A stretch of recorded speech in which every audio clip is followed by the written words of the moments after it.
Before I talked about Dr. Ron, I'm really excited to have him here today because of the connection that he has to the Rotary Football Banquet.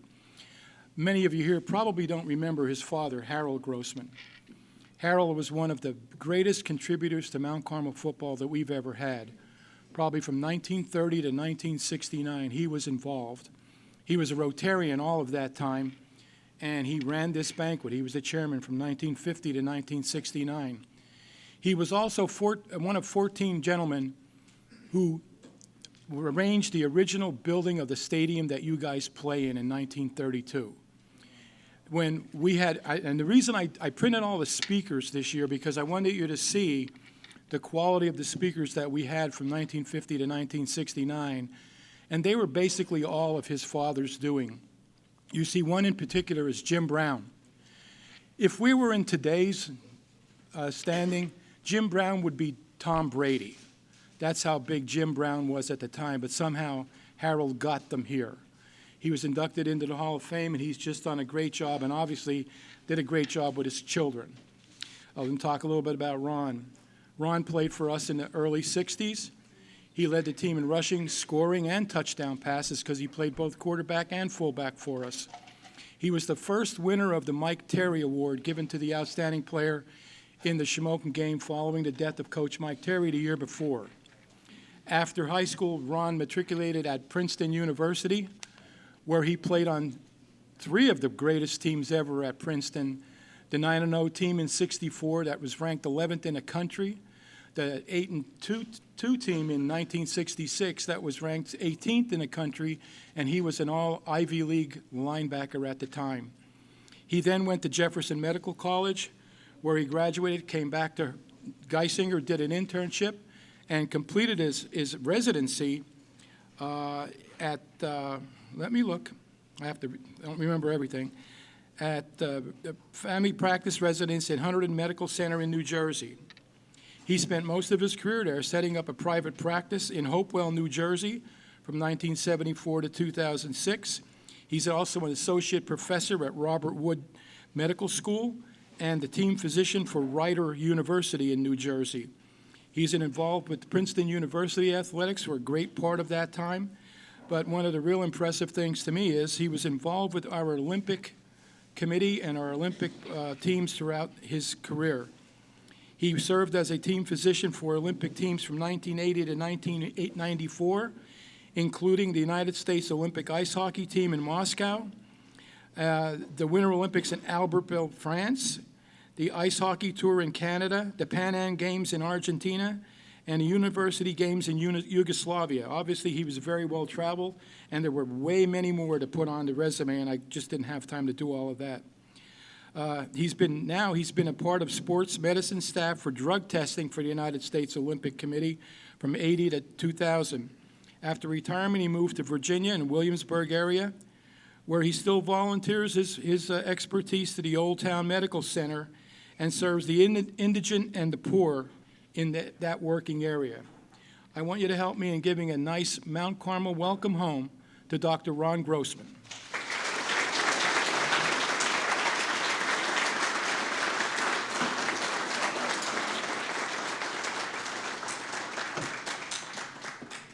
Thank you, Jose. Don't worry, my talk will be shorter than Jose's introduction. I really want to thank the Mount Carmel Rotary for inviting me here and the opportunity to speak to you this afternoon.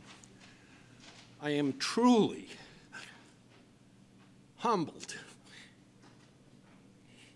and honored by their asking me.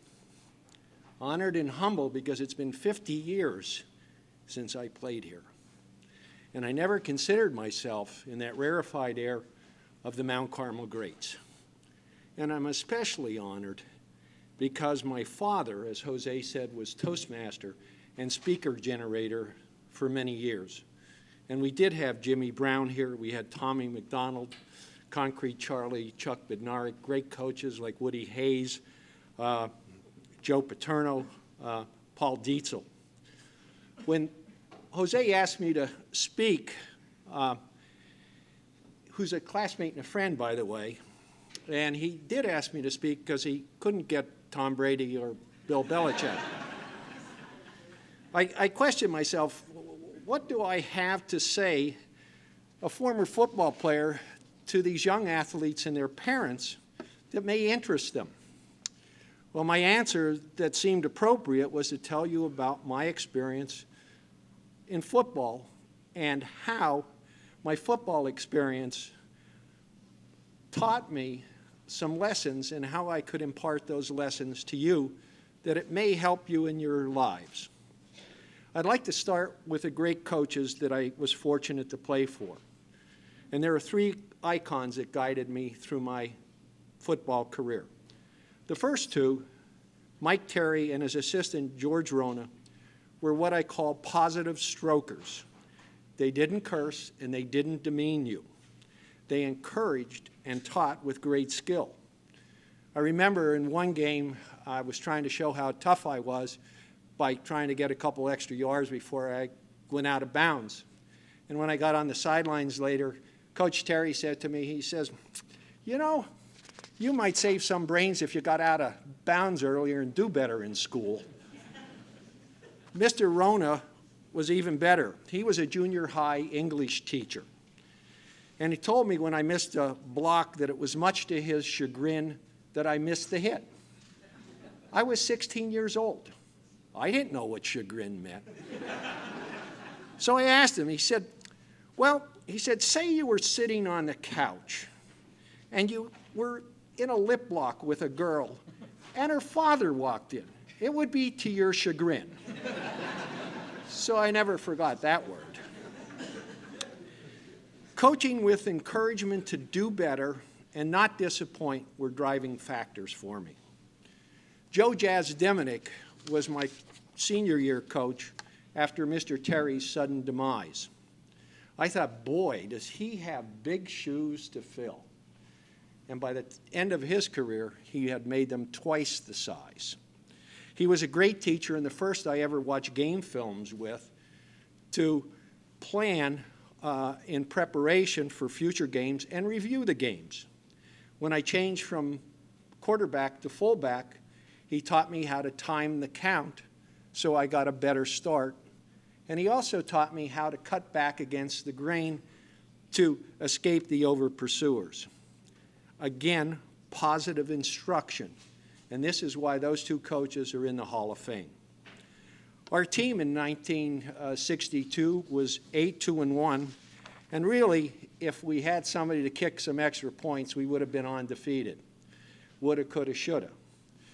On that team was Coach Rona's son, Wayne Rona. And I have to tell you just some incidences about his outrageous humor. When we were told to go down the field with reckless abandon by Coach Carlo, Wayne chirped up and he says, "What's his number so I can run with him?" When we were sitting on the bench as sophomores, he yells out, "Grossman, Terry wants you." So I grab my helmet, and I'm about just a step off the bench. And he says, "Get him 2 hot dogs and a cup of coffee. And make sure you put mustard on the hot dogs." That was the kind of guy, but we did have some fun when we played. An interesting Coach Jazz story, which I really like, is at the beginning of the Shamokin game, he told Michael Dusty Howell, he says, "I want you to go off sides on the first defensive play and knock the center on his butt." Well, this gave Dusty a bull in a china shop attitude. So the center ended up in the quarterback's lap about 5 yards down on the first play. And Coach Jazz said, "We did that to send them a message." And we did send them a message because we beat the heck out of them 40-6 that year. Mount Carmel was a great place to grow up. As a teenager, I was concerned with how I fit in football, school, and girls. And I want it to be known that they're not especially in that particular order, by the way. Some brief remembrances for me were Eugene Matucci and his gift of pizza for the players. Mr. Repko, the mailman, be walking down and put his arm around me and say, hey, how's the team going to be? Tom Cuff on the corner of Oak and Avenue saying goodbye, good luck, and God bless you. Doc Smigelski and Doc Greco, who I patterned myself after. Did I tell you it was a great place to grow up? It really was. My matriculation to Princeton started with Bob Cassiola visiting. And he loves to tell the story that he walked up the steps of Mount Carmel High School and into the office where the secretary was. And he was very proud of his business card, which said, Bob Cassiola, assistant head coach, Princeton University. And he handed it to Eleanor at the time, who was the secretary. And Eleanor Kovaleski looked at it, and she said, you know, I don't think we can have anybody here that can go to Princeton at this time. Bob Cassiola looked at her and said, I think you do. So that's how I ended up at Princeton, where freshmen didn't play varsity football at that time. We had 150 kids out for football, including 55 captains and all-staters. By the time we were seniors, there were just 19 of us left. I was blessed again by good coaching. Coach Coleman had a 700% winning and is in the Collegiate National Hall of Fame. He was noted for his innovation of the single wing, which is really what you see being run today. And I was talking to Coach Dara, and the running, passing quarterback, I think John Ayers had a couple passes and a couple runs, right, this year? Just a couple, okay. But he was a true gentleman. He was a Quaker, by the way, and he didn't curse, but if he got mad, he would throw down his clipboard and say 10,000 fiddly D's. We didn't know what that meant. We have no idea, and still don't. Warren Harris, my defensive coach, would ask me when I made a mistake, how the heck did you get into Princeton? So that lifelong education started there, but it really became in depth when I was a sophomore. Our team captain and All-American that year was Cosmo Iacovazzi. A quick aside before I continue. I was again a sophomore, and Coach Coleman yells out, Grossman. So I go up there, and he says, spell Iacovazzi. So I'm a good Princeton student. I say I-A-C-A-V-A-Z-Z-I. So he's, no. He says, go in for him so he can rest. That, by the way, is a true story. Embarrassing as it is. Cosmo preached and practiced the concept of the team. And by that, I mean the team in capital letters. It included not only the starters, but those that practiced held tackling dummies, the JVs, and the freshmen. It is that inclusiveness of all and our investment in that concept that made us undefeated in 1964 and ranked us 11th in the nation. The other concept that was instilled in us was an attitude that victory is ours by doing our best and just doing our job. And you may have heard that recently, but we had it before the Patriots. These two concepts were in full bloom my senior year, which is referred to as the Cinderella season. The two previous years, as Jose said, had a combined record of 17-1, and we were beating teams by 3 touchdowns on the average. And of the 120 Division I teams, they were ranked 11 and 18. Our senior year, 4 All-Americans were gone, including Charlie Gogolak. He was drafted in the first round by the Washington Redskins. He was the only kicker that has ever been drafted in the first round, and he was drafted at number 6. The important thing is that he and his brother changed the kicking style to what it is today, the soccer-style kicking.